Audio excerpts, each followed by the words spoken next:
No, you're supposed to use life insurance while you're alive. In many ways, you can take out money to invest. You can use the money throughout your retirement while all together at the same time, not taking it out, using liens and loans, and it's a little complex, but it's also for young people. You can take out life insurance policies on infants. Let's say you're putting away 50, $100 a month. That child at 18, 100 grand probably, right? That they can do anything with. Whereas a college fund, they don't want to go to college. You just kissed all that money goodbye.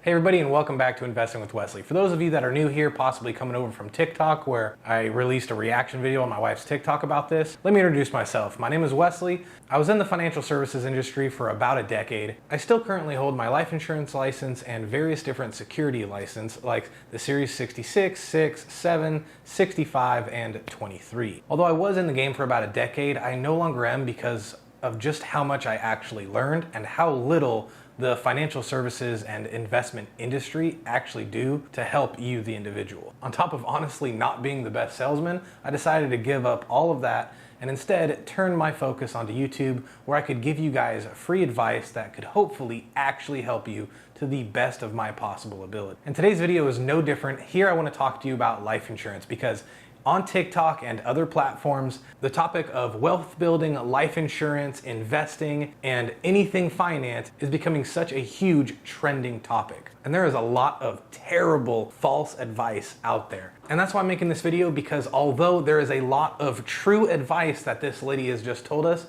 there's also some big setbacks and big pitfalls that you need to be aware of before you actually pursue this life insurance as a form of personal banking concept that you've heard about. So with that being said, let's get into it. Okay, so let's briefly cover the topic of what life insurance is and the different kinds of life insurance there is. Life insurance is a way to minimize your risk upon your income in the event that you pass away before you're financially free. Life insurance works the exact same way as any other insurance product. You get car insurance to minimize your liability risk and out-of-pocket expenses to repair your car and someone else's car if you're at fault for a car accident. You pay the premiums, and those premiums cover your insurance, and the insurance goes to minimize the risk that you take. Life insurance works the exact same way.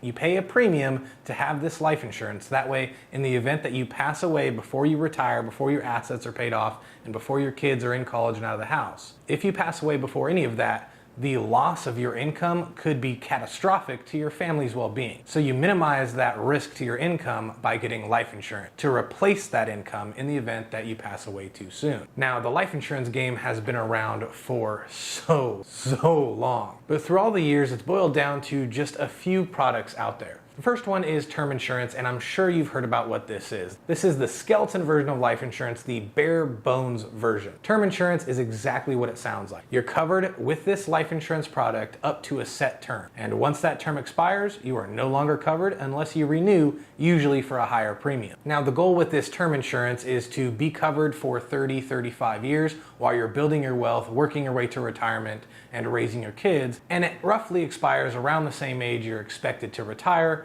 and be financially independent with a whole lot less liability. That concept is called the theory of decreasing responsibility. The other most popular version of life insurance is something called whole life insurance or cash value insurance. Now, under the umbrella of cash value insurance, there's a bunch of different names and different submodels of that life insurance. The first one, as I already mentioned, is whole life, and this is basically a life insurance combined with a cash value. It is as basic as it gets, the OG model, so to speak, as far as life insurance goes. And the other types of cash value life insurance that just aren't as popular is universal life, variable life, and variable indexed universal life. Basically, they all work the exact same way. You have life insurance, and then you also have a cash value investment attached to it. Now, the only ones that are actually an investment tied to the stock market is variable life and variable universal life.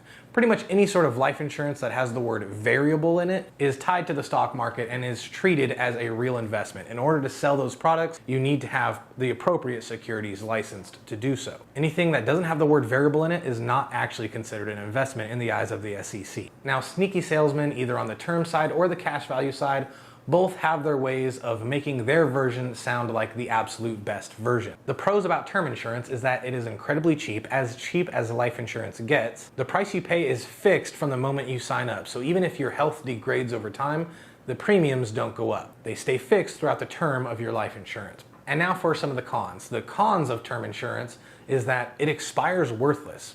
If you don't pass away within the amount of time you're insured, then you run out of insurance and you're no longer insured, which can make you feel like you've wasted a huge amount of money paying for a product over the course of 30 or 35 years and never using it. But to this, I would have to remind you that that is kind of the purpose of purchasing insurance. You're purchasing something that you hope to never use.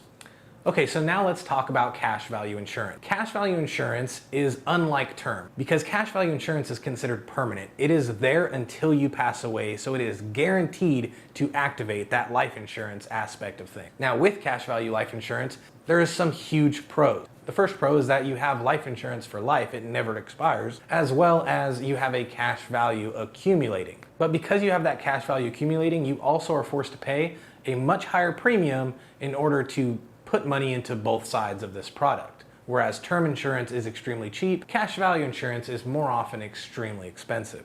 But you're not here to talk about life insurance, you're here to talk about investments. You're here to grow your wealth and figure out if this cash value self-banking model is right for you. So I'm gonna splice in a quick clip of a video I found on YouTube explaining to you in amazing detail exactly some of the things that you could do with this whole life or cash value life insurance product. So here it is. Whole life insurance, what it does, it actually has a living benefit as opposed to just a death benefit, which means that you can get a benefit, not just your loved ones. You both can. Here's how whole life insurance policy works. Number one, when you put money every month into a life insurance policy, it's like a forced savings account, as if you will. A small portion will go towards your death benefit. Let's say that I have a death benefit of $300,000 if I were to die, and then let's also say that I'm building some cash value. I might have a payment of $400 a month or $200 a month or $100 a month or $3,000 a month, or a lot more for some of you that are using this as a rapid wealth strategy. And a small percentage will go to the death benefit, and then the rest of it is going to go towards building what's called cash value. And this is money that you can access from the policy if you set it up the right way. Here's some of the benefits. Oftentimes, with the banks that are out there that set up these policies, I call them banks because that's really what they are. This is you setting up your own personal bank. And those banks, guess what they're paying you? They're paying you 5%. Dude, what's your bank paying you? Probably a whole lot less. And a normal bank, if it is government insured, will usually insure it up to $250,000. Here, what I love about this type of bank is that my money is entirely untouchable. What I mean by that is someone cannot litigate and access this money and actually pull it out of the account. It's yours, which I think is pretty awesome. The third benefit that I really love about this is that I can borrow my money out, and what I can do is I'm going to build what I call a tax shelter. The tax shelter means this. Every time I make a payment every month into building that account, that pit gets deeper and deeper and deeper. I can borrow the money, I can use it to invest, I can use it for business, I can use it for a number of things. And then when I pay the money back, my money gets to grow tax-free at that dividend rate. How cool is that? Like, that's huge. So based on this alone, when people ask this question, is life insurance an investment? How is it investment? Well, for me, it's an investment different than the way most are looking at it. Check out my perspective. The world, first of all, says, hey, you're earning 5%. That's diversification. That's better than your savings account. That's probably not too different than your 401k and your IRA. So yeah, it's a good investment. This is where I want to challenge that. If all you're doing is earning 5% on your money, you're screwed. You're never going to be able to earn enough money for retirement to get where you want to go. Because 5% compounding over time, it is pathetic. You've got to start super young and you've got to be often committed for 40 years, maybe 50 years. But I have the ability to pull this money out, and I have the ability to put it into business. I can put it into a number of other vehicles. For me, I dump that sucker right into real estate. Why? Because I can get my real estate to produce 20%, 25%. I can produce much bigger gains, and I'm doing that on properties I'm buying every single day of the week. 20% is bigger than 5%. In this scenario, you can combine them together and you can get the benefits of both of them. Okay, so setting up a personal bank, as he calls it, with this cash value life insurance, he lists out some very key points that I'm going to have to match while I explain to you why this is totally not something you want to do. So some of the key things that he mentioned in that video is that cash value life insurance, when set up properly, can grow 5 to 7% in interest plus dividends. It is untouchable by creditors. It grows tax-free, and you can take that money out as a loan, which is considered tax-free income by the IRS, and use that money that you borrowed from this account to invest in other things that could produce a good return and pay that money back automatically. Honestly, this sounds a little too good to be true, and usually when something sounds that way, you know as well as I do, it more often than not is. So let me explain to you why this sounds too good to be true and the giant pitfalls that come with doing this strategy. And then once we make it through all of that, I'm gonna tell you the strategy that I use, which gives you the same benefits for zero risk. So we know the benefits of this strategy. Let's talk about the disadvantages. The disadvantages of this strategy is that contrary to what literally everyone else is telling you, the cash value in that account is never yours. I want to talk about two different scenarios. The first scenario is that you have $100,000 in life insurance and $100,000 in cash value. You would be under the assumption that when you pass away, your beneficiaries receive $200,000, the combined total of your life insurance and cash value. But in all reality, you purchased a life insurance product. If you did not use the $100,000 in cash value that you had, you lost it. So your beneficiaries only receive the $100,000 in life insurance that you purchased. The $100,000 you had in cash value goes back to the insurance company because that's the amount of money they get to keep. So you might be thinking to yourself, well, that's fine. Just when I'm on my deathbed, I'll make sure to take out all of my cash value, give it to my family, and then when I pass away, the life insurance will kick in and boom, there you have it. My beneficiaries have the full $200,000. Well, let me explain to you that in the millennia that life insurance has been a thing, the house always wins. Let me explain to you what I mean by this. If you do that, you're on your deathbed and you take out the $100,000 from your life insurance as a loan and give it to your family. When you pass away, whatever the outstanding loan balance is on your cash value, that is paid first by your life insurance before any money is given to your family. So let's say you took $50,000 out from the cash value before you passed away and didn't pay it back.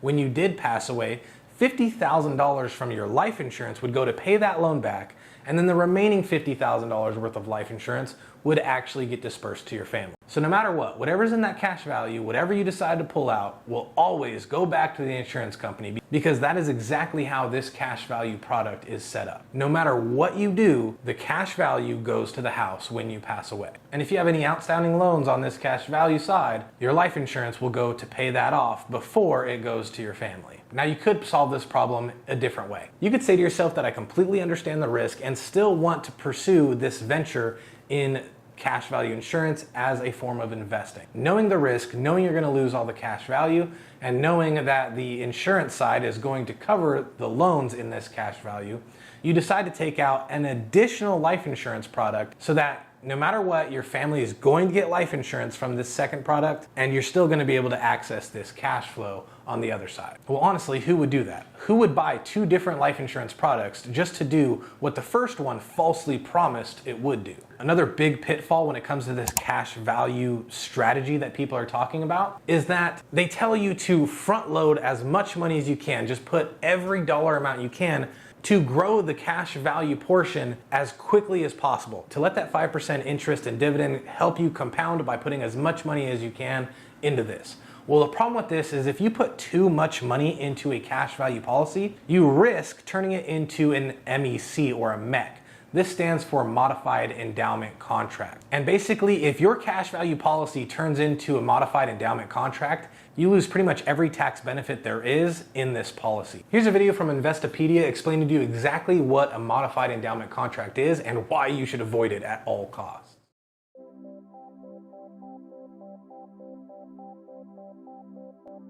In the 1970s, many life insurance carriers took advantage of the tax-free growth their cash value policies provided by offering products that featured substantial cash value accumulation. Policy owners could withdraw interest and principal as a tax-free loan from these policies, effectively making them large tax shelters. Congress passed the Technical and Miscellaneous Revenue Act of 1988, TAMRA, to counter this use.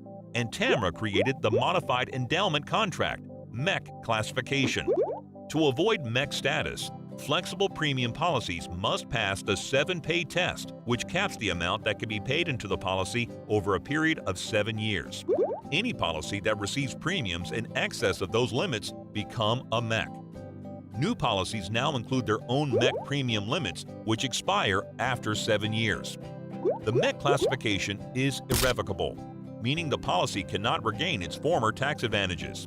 But unused cap space can accumulate. For example, if a policy has a MEC limit in the first year of $5,000 and only $4,000 in premiums is paid, the extra $1,000 carries over to the second year's premium limit. Before the MEC law debuted, withdrawals from any cash value insurance policy were taxed on a first-in, first-out FIFO basis. That meant original contributions that represented a tax-free return of principal were withdrawn before any earnings. TAMRA placed limits on the amount of premium that a policy owner could pay into the policy and still receive FIFO tax treatment. Loans and withdrawals from MECs are taxed on a last-in, first-out basis, so any taxable gain the policy creates is reported before the non-taxable return of principal. The IRS also imposes its own rules for how cash value policies can retain their FIFO status. Okay, so now we know that although there is some massive rewards and massive positives to this cash value product, there's also equally massive of pitfalls. I just don't think it makes sense, and I don't think it's worth your money being put into this product when you're guaranteed to lose everything you've worked for the second you pass away. My ideas, my philosophy, and what I try and do with this channel is help you build generational wealth so that your wealth and your sacrifices can be passed on to your kids' kids, and so on. Building new eras of Rothschilds and so on. This is just not the way to do it, because everything you build is going to be torn out from under you the second you pass away, and all your family gets is the life insurance. So if you've made it this far and you haven't clicked off, you might be thinking to yourself, well, what is the right way? How can I still do everything that this philosophy and this strategy teaches me to do, but without having this giant pitfall? Well, let me answer that question for you the Invest with Wesley way. The first thing I want you to do is open up an LLC,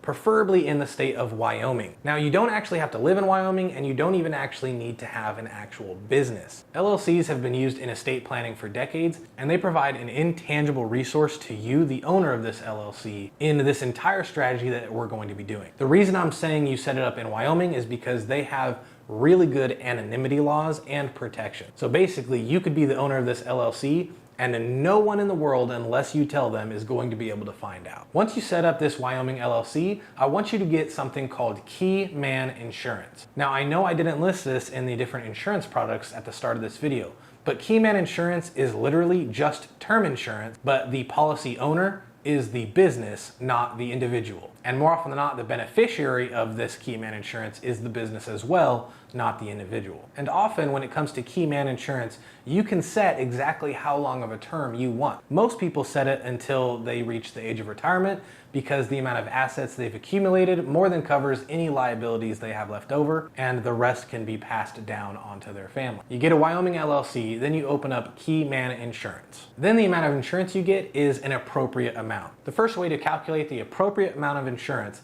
is to add up every debt you have and every debt you plan to have. So if you just recently graduated college but don't yet own a home, account for the average home price as well in this life insurance product. That way, if you were to pass away, all the debts could be paid off and your family could have a clean start, and whatever income the other parts of the family are earning, that is more than enough to sustain them since every other debt is paid off. The second method is the replacement of income method, and that is whatever you earn annually in your career, you multiply that by 12, and that is the amount of insurance you get. The theory with this value is that you put this value into an investment and you use that investment to live off the dividends or the interest earned, and it actually successfully replaces your income in the event that you pass away. The second way to calculate the appropriate amount of insurance is to take whatever you make annually and multiply that by 12. The theory with this number is that that large lump sum of life insurance that you're going to get, you plug all of that into an investment, and that investment you can successfully live on the interest earned as a way to successfully replace your income. Once you've set up your LLC, got Keyman Insurance, and have the appropriate amount of life insurance, the next step is to take whatever dollars you have and open up a brokerage account and invest those dollars. I've made plenty of videos on this channel explaining to you how to properly invest, how to limit risk, even a video that explains to you how to set up a dividend ladder that can pay you 6% annually in dividends, as well as provide capital gain in the long run with those companies' stocks continuing to go up. Now, before we continue, I want to explain to you what we've just done there, because it is vastly different from this life insurance strategy you've heard of. What we've just done is create anonymity and a separate entity that we're going to be doing our banking in. What this does is protects us, the individual, from any creditor. So in the event that we do something wrong and someone sues us, they don't have access to the funds or the investments or any of the wealth in this business entity, because it is considered a separate entity from you. So we've met one of the big benefits already of this concept that we've been talking about: protection from creditors. The second one is, if you invest properly, like one of my dividend ladder videos, you can receive a 6% dividend plus growth on your investment. That's on par with exactly what this cash value strategy does, with it giving you 5 to 7%. And finally, let's talk about the tax benefits of doing it this way. Now, whether it's in cash value life insurance or you're just regular investing, the growth of your investments is always tax-free. You're only going to pay taxes on a capital gain if you realize those gains and sell those stocks for a profit. So on both sides, it is completely tax-free growth. Now, where cash value says you can take a loan out from your policy and use that tax-free however you want, the same is actually true for the brokerage account that I have you set up in the name of your LLC. Whenever you take a loan, whether it's for a house, a car, through a brokerage account or a cash value policy, it doesn't matter. Whenever you take a loan, the IRS knows you're going to have to pay that loan back, so they consider it tax-free income. So taking a loan in your brokerage account is the exact same thing as taking a loan in your cash value life insurance account. Now, let's talk about the margin loan for a quick second. The margin loan is what I use in my brokerage account to accomplish the exact same thing that taking a loan out from your cash value policy does. But most people, when they get a margin loan, it is to buy more stock. I use a brokerage firm called Interactive Brokers, and they offer different types of margin. The first margin is the most common kind, where you use that money to buy more stock. The second type of margin has different loan to value calculations, and this is the margin that you could take as a cash loan that gets deposited into your bank. That loan has really low interest, and it is secured by the investments in your brokerage account. So similarly to the cash value, if you don't pay that loan back, or you pass away before it's paid back, then the assets in your brokerage account are sold off to satisfy that loan. Now, you may think it's the exact same thing as the cash value downside, but remember, the cash value downside is that that money was never yours and it always goes to the insurance company. Whereas if you only loaned 50% of your assets, then you still get to keep the other 50% of that cash value, your investments. So let's recap. We found out that although cash value has amazing different applications and strategies that you could use to build massive amounts of wealth, it also equally has just as big of downsides, because you will lose all the money that is in your cash value. We've also learned a similar yet a little bit more complicated way to complete the exact same strategies, just with none of the downside. Again, that is open up an LLC in Wyoming, get Keyman Insurance for the appropriate amount of insurance, and then whatever money you have left, continuously invest in a brokerage account that's in the name of this LLC. When the time comes to use this money to invest in other things like real estate, use a margin loan to take that money out tax-free and invest in the real estate that you want to invest in, while your actual accounts and your brokerages and your investments keep growing over time and remain unaffected. This is the real strategy that the wealthy are doing. There's not a single ultra wealthy person that actually does this strategy, because they have a bunch of different assets and a bunch of different businesses that they could use my strategy off of. Those that tell you the ultra wealthy are using the cash value strategy are more often than not just trying to convince you and to sell you on this product. So before we sign off and before I end this video, let's talk about a list of red flags that you should watch out for whenever you're watching a video online regarding cash value life insurance or just life insurance in general. The first red flag is that it is actually blatantly illegal to sell life insurance under the name of investments. So all these people saying get this life insurance as an investment or invest in life insurance, blatantly against the law, and they clearly have no knowledge of how the life insurance codes actually work. The people that say you can keep the cash value when you pass away, completely false. The only way you're actually going to keep the cash value side of things is either if you surrender the policy and give up all the amount of life insurance you actually have, then you're left with your cash value growth, but either way, you lose one. Or you get to roughly the age of 120, the policy matures, and you get all of your cash value completely tax-free, but no life insurance because the policy has matured. Those are the only ways you're gonna actually get to keep the cash value. The people that say you don't have to pay the loan back, honestly, what they're saying is the exact truth, but how you interpret it is completely false. They're right, you do not have to pay the loan back, but your life insurance policy will pay that loan back when you pass away, and if there's anything left over, that is what they'll give to your family. And lastly, the only life insurance that is actually considered a true investment is something called variable life or variable universal life. Anything with the word variable is considered actual investment because the cash value side is attached to the stock market where it's variable in the amount you gain or lose. But just because it's considered an actual investment doesn't mean it works any different. The cash value on a whole life, universal life, or variable life all gets taken away when you pass away. I hope you got value in this video. I hope you made it to the end, and I hope I helped you change your mind and share the truth on exactly how scammy this cash value life insurance really is. I hope you share this video. I hope you tell your friends and anyone you know of that is thinking about considering this strategy, because there are much better strategies out there with zero risk of losing all of that cash value. Again, my name is Wesley. You've been watching Invest with Wesley, and I have a dedicated Facebook and Instagram account to answer any questions you might have. With that being said, have a good one.